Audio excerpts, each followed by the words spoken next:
Alrighty guys, today we're going to be taking a look at a potato monitor and a potato graphics card. You put them together and you'll be surprised at what you get.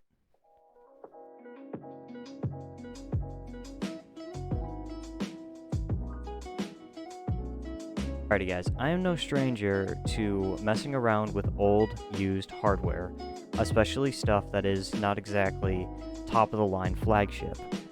And today we are going to actually be talking about a rather fun little graphics card, the GTX 770 2GB edition. And GTX 770 2 gigs were the most common GTX 770s. Those graphics cards were very well praised in their day, but as they only have 2GB of GDDR5 VRAM, they're getting a little bit long in the tooth. But when you pair something like a GTX 770 with something like this monitor, the HP W185E, which is a 1366 by 768 monitor, your gaming performance goes from to Let me show you what I mean. Kick up the benchmarks graph. Alright, so as you can see from this graph, we have 3D Mark, actually I should have labeled this better, I apologize, but this is 3D Mark Firestrike Standard. Now 3D Mark Firestrike, the normal test, runs at 1080p from its base specifications, but you can do custom runs where you can change the resolution. So we started off by doing 1440p. We had an average FPS of 24, and a graphics score of 5088. Really not a good showing for the 770. 780 we'll get to later. And at 1080p, we have a 39 average FPS with a graphics score of 8321. Not exactly, yet again, a great showing. But now we start dropping resolution. One of the first resolutions that I tried was 1280 by 1024. Now this is the 4:3 aspect ratio monitors. These are the square monitors. And let me tell you, when I dropped the resolution to that and left the settings all the same, we had a 65 average FPS, which was amazing. A 14,211 graphics score. 14,211 graphics score. That really gave me hope for this GPU. And as you can see, as we progressively lowered down resolutions, our FPS went higher and higher and higher, to the point where 1280 by 1024 was running at the same as 1280 by 720. Now, I'm not exactly sure why that was, why there was only an 11-point difference between those two resolutions. From my understanding, 1280 by 1024 is higher than 1280 by 720, but I digress.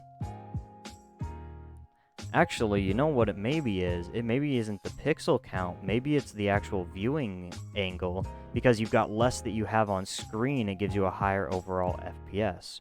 I just thought about that. That's kind of interesting. But, move on to some other things.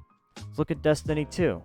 Destiny 2 ran very, very well. At 1366 by 768, we were running at around like an 80 average. I forget exactly what I had calculated out, but unfortunately MSI Afterburner does not actually work for Destiny 2, so that one's kind of, you gotta guess. But at medium settings, I never dropped below 60 FPS, and when I V-synced it to 60, it gave me an incredibly good, smooth gaming experience. Moving on to the next set of benchmarks. I tested Rainbow Six Siege.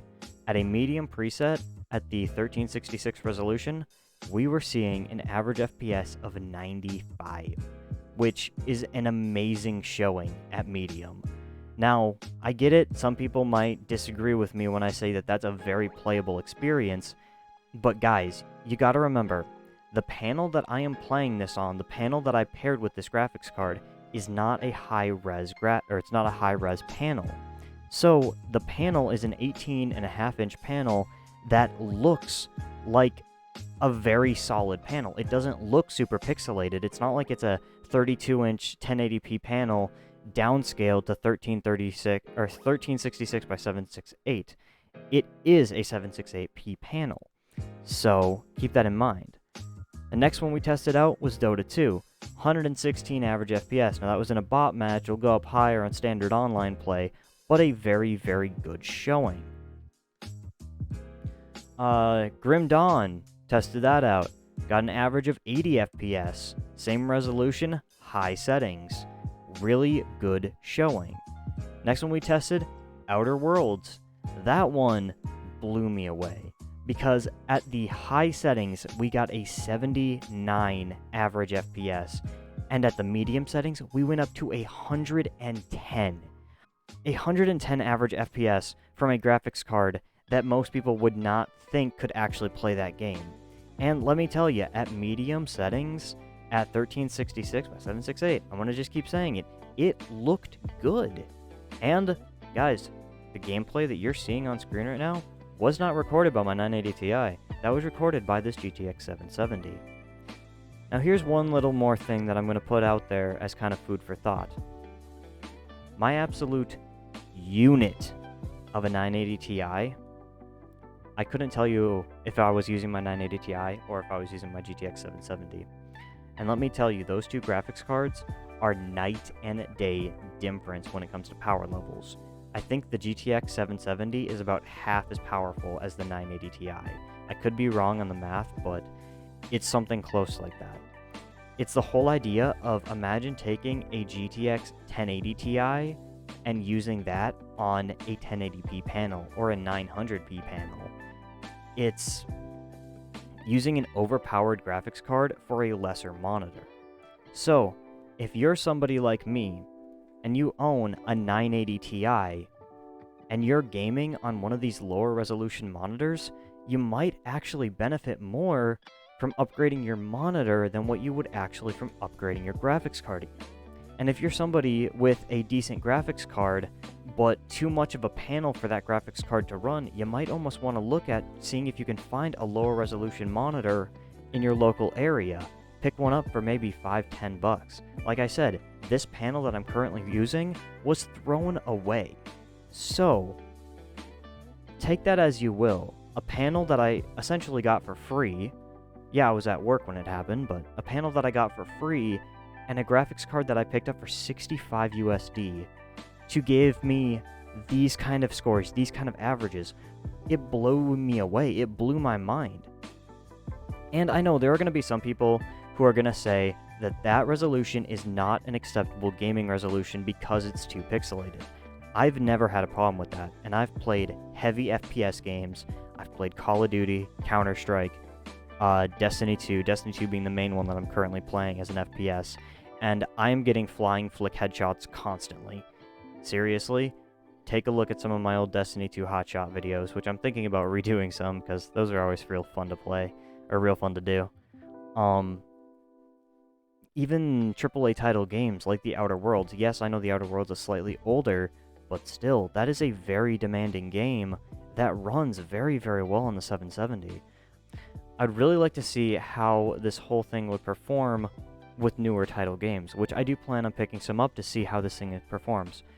So, if you're somebody who's out there right now thinking, I need to upgrade my graphics card, maybe try lowering down your resolution a little bit. Or if you've spent $200 on a gaming panel at 1440p at 144 Hz, well then, maybe you just need to upgrade your graphics card. But pairing a potato monitor with a somewhat potato of a graphics card has actually yielded a very golden delicious french fry of a result. So that was just me kind of showing you what I've found out and something that I've genuinely enjoyed doing. So see y'all later, catch you in the next one, peace.